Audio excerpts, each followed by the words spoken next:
रज्जू जी, इस बार मेरी तनख्वाह थोड़ी लेट आएगी, किराया 1 हफ्ते बाद दूंगा। कोई बात नहीं मास्टर जी। कोई बात क्यों नहीं है? हाँ, कोई बात तो जरूर है। ये क्या गन चल रहा है तुम दोनों के बीच में? कैसी बातें कर रहे हैं आप? तू अंदर चल, चल अंदर।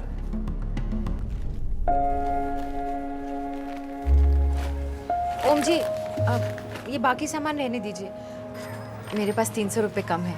पैसे कम है तो क्या हुआ, कहीं भागे जा रहे हैं क्या? शुक्रिया ओम जी। पैसे तो कहीं भागे नहीं जा रहे हैं, लेकिन तू भागने का प्लान बना रहा है मेरी बीवी के साथ, हैं? मैं तेरी नियत को अच्छी तरह समझता हूँ। अरे बेशरम है साला, दुकान की आड़ में सिटियाबाजी करता है, हैं? अरे भाभी जी, मंदिर से आ रही हैं, लाइए प्रसाद खिलाइए। आपने ट्रेन की टिकट मंगवाई थी, वो मैं ले आया हूँ। ये रही आपकी ट्रेन की टिकट और बाकी के बचे पैसे। ए साले हवलदार, छोड़ मेरी बीवी का हाथ।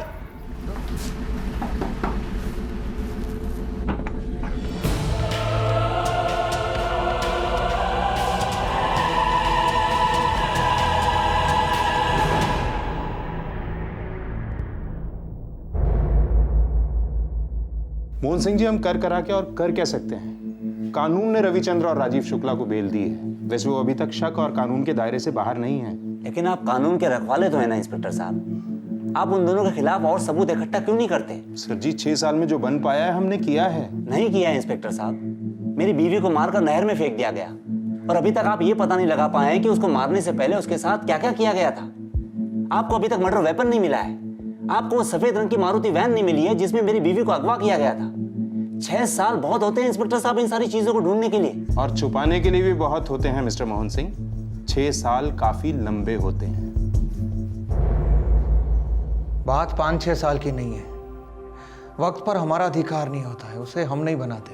पर इज्जत हम खुद बनाते हैं, उसकी रक्षा भी करते हैं। एक बार वो चली गई तो वापस कभी नहीं आती। अब कभी भी रिहा हो जाऊं, क्या फर्क पड़ता है? शक ने तो उम्र कैद की सजाई दी है, मुझे भी और मेरे परिवार को भी।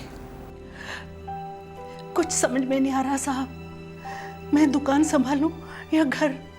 हमारी बेटी की उम्र शादी के लायक हो चुकी है, पर उसके लिए कोई रिश्ता नहीं आता। सब कहते हैं उसका बापू खूनी है, गंदे गंदे इल्जाम लगाते रहते हैं। और हमारा बेटा, वो तो अपने बापू से मिलने तक नहीं जाता, अपने नाम के साथ उनका नाम तक नहीं जोड़ता। ये सजा कब तक चलेगी साहब? देखिए, जब अदालत अपना फैसला सुनाएगी तभी पता चलेगा।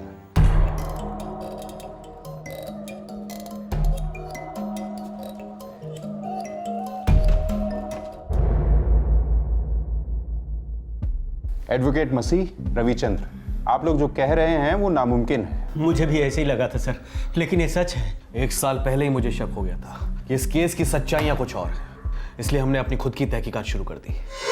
वकील साहब, ये हर बार ही तारीख शिफ्ट हो जाती है, छुट्टी वेस्ट हो जाती है मेरी, बेचैनी बढ़ती है। कब अपना नाम क्लियर कर पाऊंगा पूरी तरह? रवि, अब जो कुछ करना है हमें खुद करना होगा। क्या मतलब वकील साहब?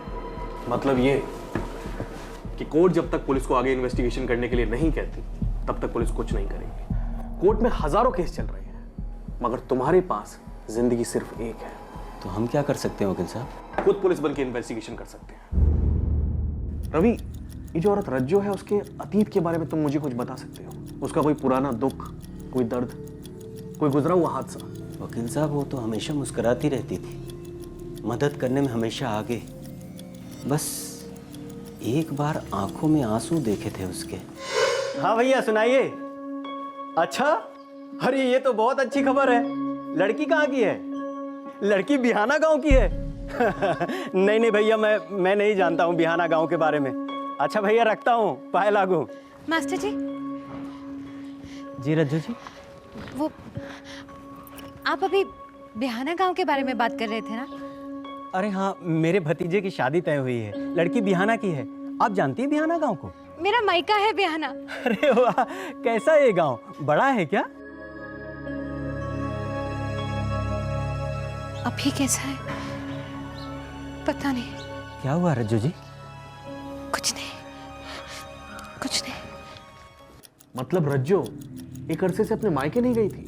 हाँ, हो सकता है। चलो हम चलते हैं। फिर आप दोनों बिहाना गए, क्या पता चला वहां से? एक दूसरे ही गांव का पता मिला। क्या मतलब? बिहाना गांव के लिए रज्जू जी मर चुकी थी। अगर कोई 7 साल तक गायब रहे तो आपका कानून भी उसे मरा हुआ घोषित कर देता है। मेरी बहन 23 साल पहले इस घर से ब्याह कर गई थी। तब से दोबारा उसने इस घर में एक बार भी कदम नहीं रखा। न उसने खबर दी और न ली। आपने कोशिश भी नहीं की? ताली एक हाथ से नहीं बजती वकील साहब। रज्जो के लिए हम मर चुके हैं तो हमें भी जिंदा होने का कोई शौक नहीं है। नमस्कार।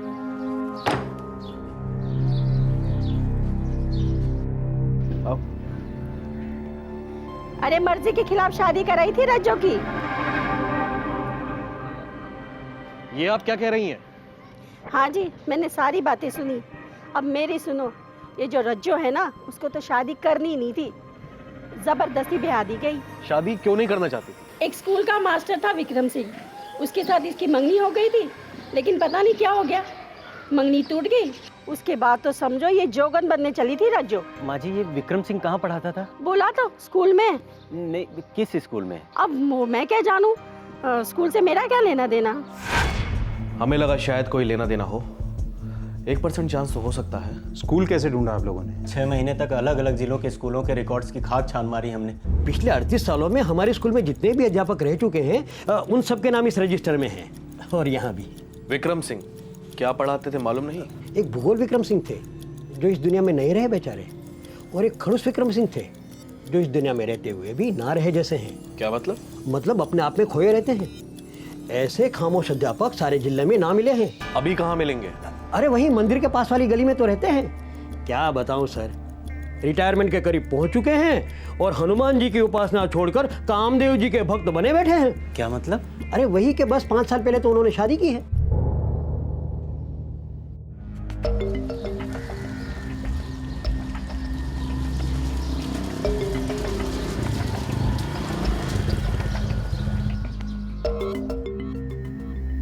वकील साहब, हाँ शायद यही विक्रम है।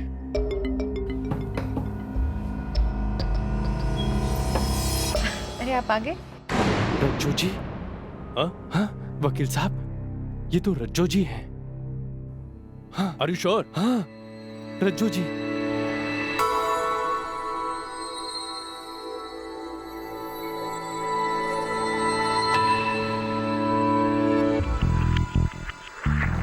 शक्ल तो मिलती है सर, दोनों एक ही शक्लें हैं और रज्जू जी ही हैं। भारत नगर है गांव का नाम। मैंने आसपास वालों से पूछा था, सबने यही कहा कि 6 साल पहले शादी करके लाया था उसे, एग्जैक्टली उसी टाइम जिस वक्त रज्जो यहाँ बुलंदशहर से गायब हुई थी और बाद में पता नहीं किसी की लाश मिलती है। इंस्पेक्टर, ये बहुत बड़ी साजिश है। और कुछ एडवोकेट मसीह? इंस्पेक्टर साहब, ये बहुत कुछ है और मैं किसी अच्छी खबर की उम्मीद करता हूँ। ये खबर जब तक हम लोग चेक नहीं कर लेते, आप दोनों अपने पास ही रखें। खबर तो पक्की है इंस्पेक्टर साहब, और अगर आप एक्शन ले रहे हैं तो हमें किसी को बताने की क्या जरूरत है। इजाजत दीजिए। जी नमस्कार। क्या लगता है गजेंद्र? सर मुझे तो ये सारी कहानी मनगढ़ंत लगती है। लेकिन शक्ल मिलती है। भारत नगर चलने की तैयारी करो। रज्जो की किडनैपिंग और उसकी हत्या के पूरे 6 साल बाद खबर आई कि रज्जो जिंदा है। वो अपने 18 साल पहले के मंगेतर विक्रम के साथ नया घर बसाकर रह रही थी। एक आरोपी और उसके वकील ने ये चौंकाने वाली खबर लाकर दी थी और बतौर सबूत उन्होंने एक फोटोग्राफ पेश की। लेकिन पुलिस के लिए ये फोटोग्राफ फिलहाल महज एक सुराग था, सबूत नहीं। सबूत उन्हें पुलिस प्रोसीजर्स के तहत इकट्ठा करके अदालत के सामने पेश करने थे। ये केस बहुत ज्यादा सेंसिटिव था क्योंकि पिछले 6 सालों में 4 परिवारों पर कहर टूट चुका था। 3 आरोपियों का परिवार और एक पीड़ित का परिवार। रज्जो की सच्चाई जानने के लिए पुलिस की टीम तुरंत बुलंदशहर से निकल पड़ी। इस केस का एक नया पहलू उनके लिए इंतजार कर रहा था।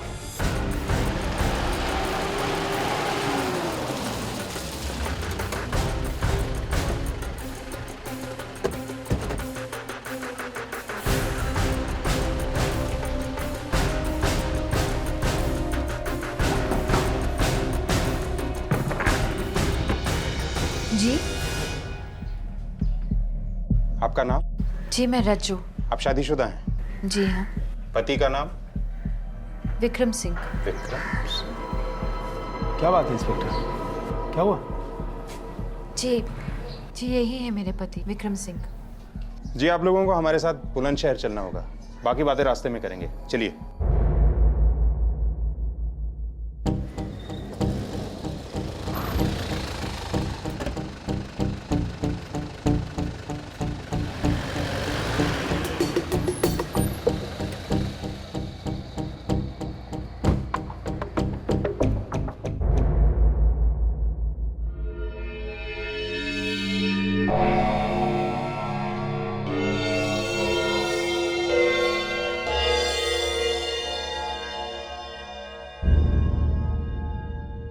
ओम प्रकाश, कौन है ये औरत? रज्जो जी। हवलदार? रज्जू भाभी साहब। मास्टर जी।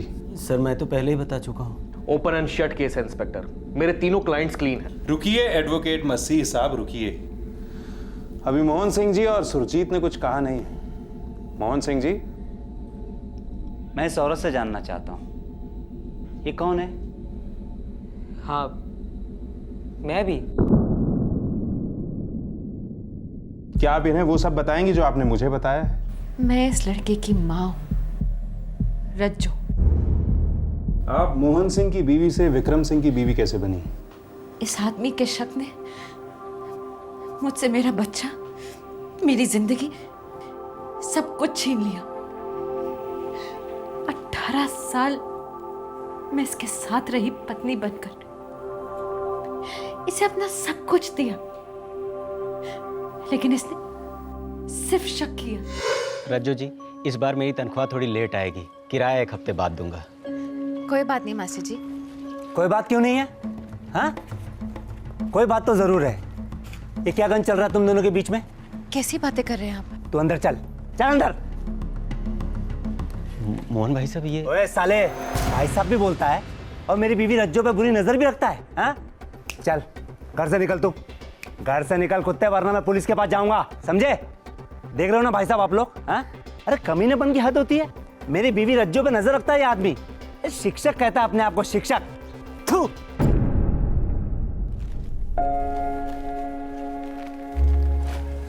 ओम जी, ये बाकी सामान रहने दीजिए, मेरे पास 300 रुपए कम है। पैसे कम है तो क्या हुआ, कहीं भागे जा रहे हैं क्या? शुक्रिया ओम जी। पैसे तो कहीं भागे नहीं जा रहे हैं, लेकिन तू भागने का प्लान बना रहा है मेरी बीवी के साथ, हैं? मैं तेरी नियत को अच्छी तरह समझता हूँ। अरे बेशरम है साला, दुकान की आड़ में सिटियाबाजी करता है, हैं? ये क्या कह रहे हैं, क्या बकवास कर रहे हो? चुप कर ओम प्रकाश के बच्चे, तेरी लीचड़गिरी सारी दुनिया जानती है। हर औरत के सामने ही हु हा हा, हैं? लेकिन ध्यान रहे, मेरी बीवी से दूर ही रहना, नहीं तो तेरी ये सड़ी दुकान और तुझे दोनों को बंद करवा दूंगा। तू जानता नहीं है मेरी पहुंच कहां तक है। आप लोग भी मोहल्ले में एक ही दुकान मिलती है क्या आपको? हैं? अरे बेशरम है साला, 1 नंबर का, दुकान की आड़ में सटियाबाजी करता रहता है ये। मेरी बीवी से दूर रहना, समझे? अरे भाभी जी, मंदिर से आ रही हैं, लाइए प्रसाद खिलाइए। आपने ट्रेन की टिकट मंगवाई थी, वो मैं ले आया हूँ। ये रही आपकी ट्रेन की टिकट और बाकी के बचे पैसे। ए साले हवलदार, छोड़ मेरी बीवी का हाथ। रुक, अभी आके बताता हूँ। भाभी जी ये तो हद हो गई, आज जवाब दे के ही रहूंगा। नहीं भाई साहब, मैं आपके आगे हाथ जोड़ती हूँ। देखिए बात बढ़ाने से क्या फायदा, आप अपने घर जाइए। 2 टके के हवलदार, तेरी हिम्मत कैसी हुई रे बीच रास्ते में मेरे बीवी पे हाथ डालने की? मोहन जी बहुत हो गया। बहुत तो अब होगा। डीसीपी से लेकर कलेक्टर, हर एक से पर्सनल टच में हूँ मैं, छोड़ूंगा नहीं तुझे मैं। और ये सारा मोहल्ला गवाही देगा मेरे लिए। देख रहे हो ना आप लोग? हाँ, आप सब लोग देख रहे हो ना क्या जमाना आ गया? ये रक्षक ही भक्षक बन गए। बेटा डरता नहीं हूं मैं तुझसे, ऊपर तक जाऊंगा, याद रखना। चल जो, चल, नौटंकी लगा रखी है इधर। ये तीनों अच्छे लोग हैं, हमेशा मेरी मदद करते, शरीफ लोग, घर बार वाले लोग। इनको सबके सामने जलील होना पड़ा, इनके कारण मुझे शर्मिंदगी महसूस होती, माफी मांग नहीं सकती।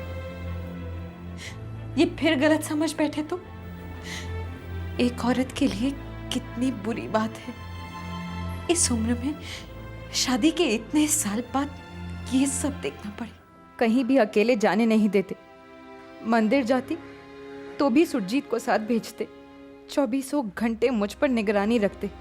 मेरे बच्चे को इन्होंने इस कदर अपने काबू में रखा था, वो तो भूल ही गया था कि मैं उसकी माँ हूं। मैं सारा दर्द पीकर इन दोनों की पूरे दिल से देखभाल करती, मुस्कुराते हुए ताने सुनती। लेकिन एक रात तो हद हो गई। पापा, कल दोपहर को मम्मी किसी से फोन पे बात कर रही थी। जैसे ही मैं आया तो तुरंत फोन काट दिया। बकवास मत कर सुरजीत। वो मैं अपनी सहेली से फोन पे बात कर रही थी। वही था ना, शादी से पहले वाला स्कूल मास्टर जिससे तेरा चक्कर चल रहा था, जिसकी झूठन को तेरे बाप ने मेरे गले से बांध दिया। बस भी कीजिए, बच्चे के सामने कितनी गंदी बात कर रहे हैं। सुरजीत, तुम अंदर जाओ। सुरजीत कहीं नहीं जाएगा, तो यहीं रुक बेटा। तुझे जानना जरूरी है कि तेरी माँ कौन है और कैसी है। बता, शादी से पहले तूने क्या क्या गुल खिलाए? शादी से पहले तूने क्या क्या गुल खिलाए थे? हैं? किसे फोन करती है? किसे फोन करती है? नहीं समझ में आता तेरे? हैं? कितनी बार मार खाएगी? किसी को नहीं, मैं अपनी सहेली से बात कर रही थी। वो स्कूल मास्टर? रोको ना अपने पापा को, रोको ना इन्हें। रोकू? मैं रोकू? मेरा तो दिल करता है कि मैं भी आपको मारूं। सुना बेटे ने क्या कहा? हैं? बता किसको फोन कर रही थी? बता किसे फोन कर रही थी? हैं? मोहल्ले वालों के साथ भी गुलछर्रे उड़ाती है। शादी के तुरंत बाद इन्होंने मेरे घर वालों से सारे रिश्ते नाते तोड़वा दिए। जब बाबा गए तब भी जाने नहीं दिया। पूरे 18 साल किसी से मिलने नहीं दिया। और फिर उस रात मुझे ऐसा लगा जैसे मेरा बच्चा, मेरा सुरजीत भी मुझसे अलग हो गया है। उस रात मेरे अंदर कुछ टूट गया और मैंने वो घर छोड़ दिया। मैं भगवान को साक्षी मानकर इस शादी को तोड़ रही हूं। मुझे ढूंढने की कोशिश मत कीजिए, मेरा अब आपसे कोई नाता नहीं। सुरजीत बेटा, खुश रहो। भगवान से प्रार्थना करती हूँ कि किसी दिन तुम्हें सच और झूठ के बीच का फर्क पता चले। मैं रहूं ना रहूं, मेरी दुआएं तुम्हारे साथ हैं।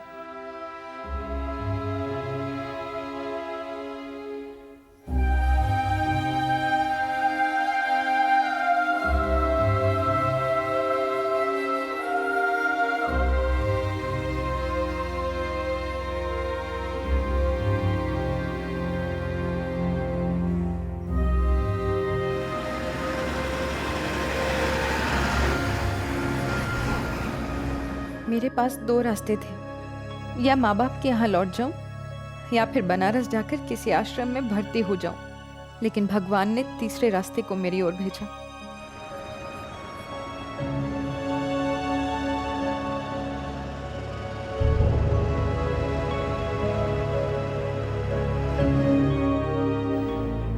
इनके सारे घिनौने इल्जामात झूठे हैं। शादी से पहले मेरी विक्रम जी से सगाई हुई थी। जी हाँ इंस्पेक्टर, दरअसल मेरे पिताजी की मृत्यु की वजह से ये शादी नहीं हो सकी। उसके बाद मैं शादी करना ही नहीं चाहती थी, लेकिन बाबा के कहने पर इनसे शादी की। लेकिन शादी के बाद इन्हें अपना सब कुछ माना, सिर्फ इन्हें। किसी दूसरे की तरफ देखा तक नहीं। पूरे 18 साल। बस मुझे और जिल्लत नहीं सहनी थी। और जब रज्जो ने मुझे अपनी सारी बात बताई तो मैंने इनके सामने शादी का प्रस्ताव रखा, और मेरी खुशकिस्मती है कि इन्होंने हाँ कर दी। अपनी सारी बुरी यादें भुला दो अब रज्जो, और आज से एक नई शुरुआत। आधी जिंदगी तो खत्म हो गई ना विक्रम जी। लेकिन अभी आधी जिंदगी तो बाकी है ना रज्जो, और नियति की जो मर्जी है उसे हमें स्वीकार तो करना पड़ेगा ना। अब मुस्कुरा दो।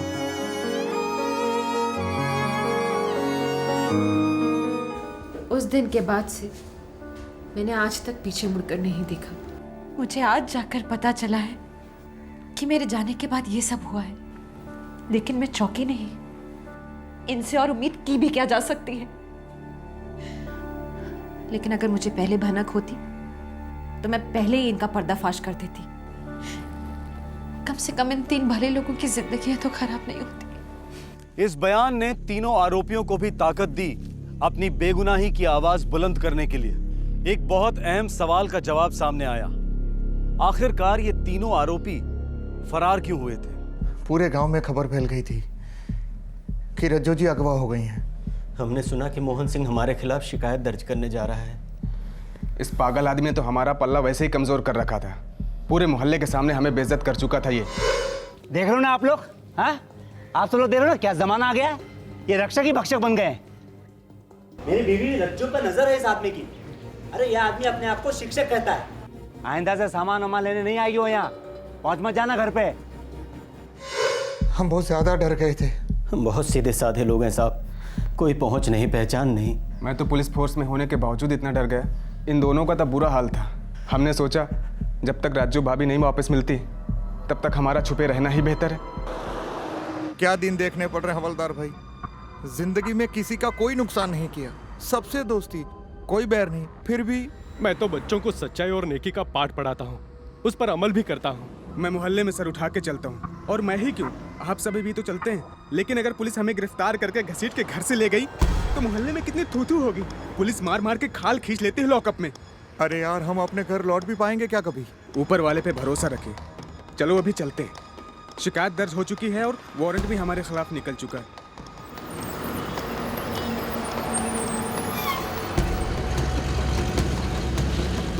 हम रोज भगवान से प्रार्थना करते थे कि रज्जो भाभी के अपहरणकर्ता उन्हें छोड़ दें, ताकि हम इज्जत के साथ अपने घर लौट सकें। बहुत बुरी हालत हो गई थी हमारी, घर वालों की याद, और ऊपर से पैसे भी सारे खत्म हो गए थे। लेकिन 1 महीने बाद जब लाश मिलने की खबर आई तो हमें लगा कि अब और भागने छुपने में कोई फायदा नहीं, कब्रें खुद गई हैं हमारी।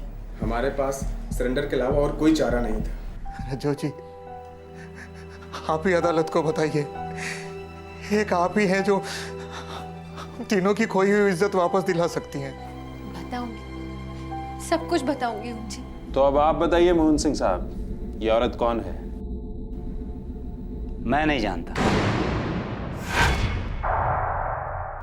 ये तुम्हारी पत्नी रज्जो नहीं, सुरजीत की माँ रज्जो नहीं? सुरजीत की माँ और मेरी पत्नी रज्जो को हमने अपने हाथों से आग दी, और मरने के बाद कोई इंसान वापस जिंदा नहीं होता। हो सकता है ये मेरी पत्नी रज्जो की हमशक्ल हो, प्लास्टिक सर्जरी का भी कमाल हो सकता है, बहुत कुछ हो सकता है। लेकिन मुझे पूरा यकीन है कि इस औरत को इस चालाक वकील ने खड़ा किया है ताकि मेरे पत्नी के ये तीनों कातिल आजाद हो सके। ये मेरी पत्नी रज्जो नहीं है, हो ही नहीं सकती। क्यों बेटा, ये तेरी माँ है? नहीं, मेरी माँ मर चुकी है। कहानी ने एक और जबरदस्त ट्विस्ट ले लिया था। मोहन सिंह और सुरजीत दोनों ही रज्जो को पहचानने से साफ इनकार कर रहे थे। फिर एक बार शक की सुई डगमगाई। क्या मोहन सिंह की बातों में जरा सी भी सच्चाई थी? क्या रज्जो के बयान में थोड़ी सी भी खोट थी?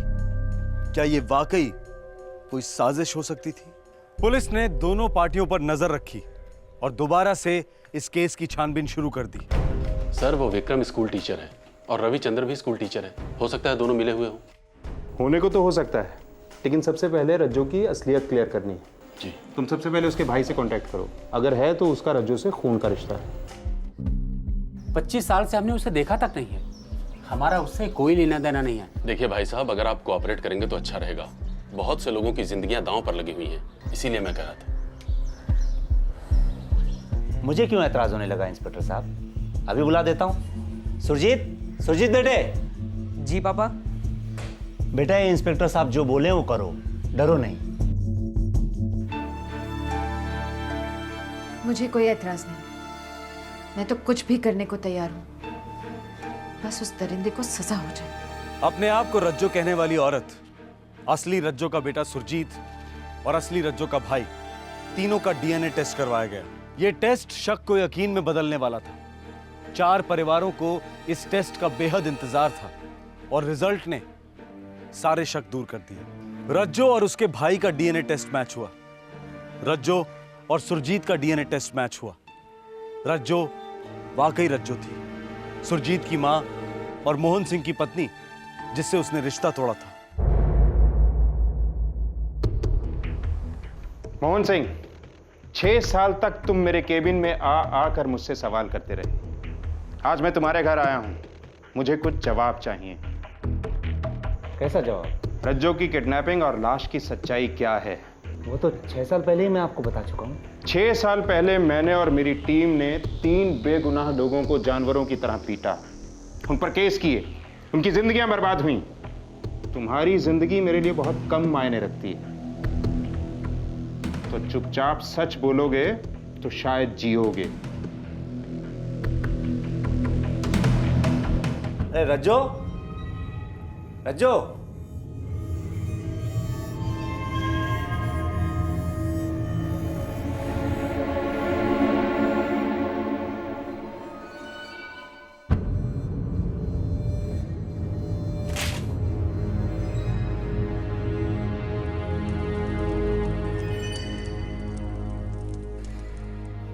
सुरजीत बेटे। हाँ पापा। मेरा शक सही निकला बेटा, भाग गई वो उल्टा। तेरी माँ तुझे, मुझे, हम दोनों को छोड़कर भाग गई। भाग गई बेटा। नहीं नहीं पापा, ऐसा नहीं हो सकता पापा, वो अभी नहीं जा सकती पापा, नहीं ऐसा नहीं है। रो मत बेटा, बेटा आज से तेरा बाप, तेरी माँ मैं खुद हूँ बेटा। बेटा मैं जैसे बोलूंगा वैसे ही करते जाना, करेगा ना बेटा? जैसा कहोगे वैसा ही करूँगा पापा। फिर मैंने पूरी झूठी कहानी बनाई, किडनैपिंग की, और आपके पास आकर एक झूठी रिपोर्ट लिखवाई। मैंने अपने बेटे सुरजीत को अपनी तरफ कर लिया था और मुझे पूरा यकीन था कि वो हमेशा मेरा साथ देगा। उन तीनों के नाम ही क्यों लिए, किसी और के क्यों नहीं? क्योंकि वो तीनों मुझे सबसे ज्यादा खटकते थे। मेरी बीवी उनसे सबसे ज्यादा घुल मिलकर बातें किया करती थी। बातें किया करती थी, सिर्फ बातें, शराफत से। मानो या ना मानो, मेरी बीवी बेवफा थी। वो बेवफा नहीं थी, बल्कि तुम बीमार थे, अब भी हो। शक की बीमारी से ही मरोगे तुम। लावारिस लाश की शिनाख्त में तुमने उसे रज्जो कहकर क्यों पहचाना? क्योंकि मैं जानता था मेरी बीवी रज्जो कभी वापस नहीं आएगी। मोहन जी, एक लाश मिली है, आपको शिनाख्त के लिए बुलाया। हे भगवान। सर मैं आपको बता दूं, लाश बहुत बुरी हालत में है। लाश को पहचान पाना बहुत मुश्किल है। अपनों को तो किसी भी हालत में पहचाना जा सकता है। आप 1 मिनट रुकिए, मैं अपने बेटे को साथ ले चलता हूं। 2 जन रहेंगे तो हिम्मत बनेगी और पहचानने में चूक नहीं होगी। सुरजीत, बेटा सुरजीत। बेटा एक लाश को पहचानने जाना है, बस कहना मम्मी है और ज्यादा जानने की जरूरत नहीं है। जी पापा, जैसा आप कहें। आर्निया के एक तालाब से मिली है लाश। पोस्टमार्टम की रिपोर्ट कहती है कि मौत कई दिन पहले हुई है। देखिए मोहन साहब, लाश काफी सड़ चुकी है। क्या कर दिया था तेरे साथ उन लोगों ने पापा? उन तीनों कमीनों पर मर्डर और किडनैपिंग का चार्ज लगाकर मैं आधी लड़ाई तो वैसे ही जीत चुका था। ऊपर से उन तीनों बेवकूफ़ों का भागना मेरा काम आसान कर गया। मर्डर का केस बनते ही उनके टेंटवे दब चुके थे, हमेशा हमेशा के लिए। हमेशा हमेशा के लिए तो बस एक ही चीज रहेगी, तुम्हारे शक की बीमारी, जो तुम बखूबी अपने बेटे को भी दे चुके हो। मुबारक हो, जश्न जेल में ही मनाना, पूरी उम्र पड़ी है।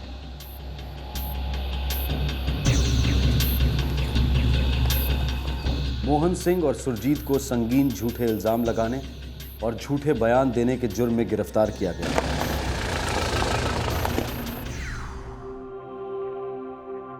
दोनों पर मुकदमे चलेंगे और 10 साल की सजा होने की संभावना है।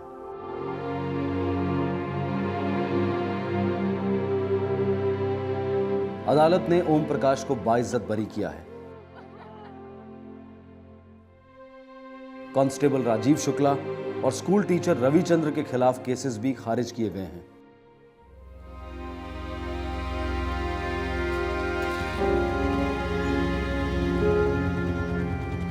रज्जो विक्रम के साथ खुश तो है, पर अपने बेटे की याद और बुरे दिनों के सपने उसे आए दिन डिस्टर्ब करते रहते हैं। शक का शिकार जिंदगी भर तड़पता है। कल और आज दो भागों में दिखाई गई ये दास्तान शक की कहानी वाकई एक अद्भुत केस है। किसी ने किसी की जान नहीं ली, लेकिन शक ने कितनी सारी जिंदगियां बर्बाद कर दी। मर्द और औरत के रिश्ते के बीच में जब शक का वायरस दाखिल होता है तो वो एक दस्तक होती है कि सिर्फ रिश्ते ही नहीं बल्कि रिश्तेदार भी खतरे में हैं। क्राइम पेट्रोल दस्तक लगातार आपके लिए जुर्म की कहानियां लेकर आता रहेगा। हमारा मकसद है जुर्म से लड़ना, उसे कम करना, और उसके लिए सबसे ज्यादा जरूरी है उसे समझना। आपसे फिर होगी मुलाकात, तब तक अपना ख्याल रखें, सुरक्षित रहें। जय हिंद।